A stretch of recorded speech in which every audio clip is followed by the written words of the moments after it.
These tiny fences are more than Halloween decorations for Brianna Williams. They're a chance to create memories for her son. Growing up in a household and having memories that you can look back on are important. That's why she says it's so important to buy a home of her own. It makes her reminisce about growing up in her family home in Cleveland, Ohio. This was my first day of kindergarten at the Catholic school. Posing at the family photo spot. It's always in front of the house.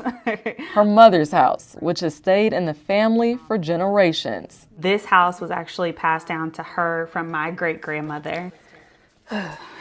Williams and her husband are part of the fastest growing group in the U.S. real estate market, Black homeowners.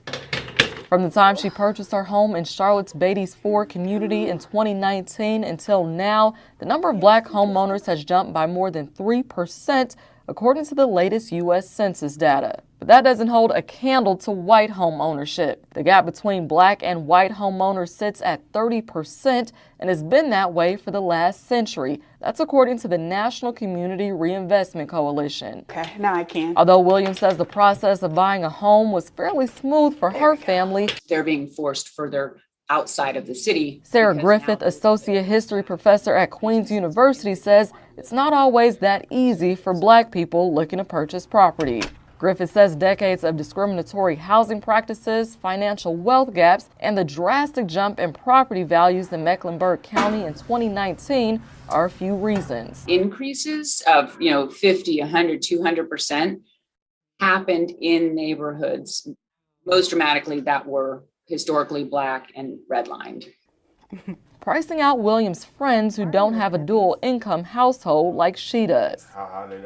As far as our friend group, we're the first ones to really purchase a home. Williams and her husband Christian say home ownership isn't talked about enough in the Black community. We don't have those financial conversations growing up, and that's why it's harder and people do get more frustrated. So it doesn't surprise me that, there is this big gap in home ownership. A cycle she plans to break with her son.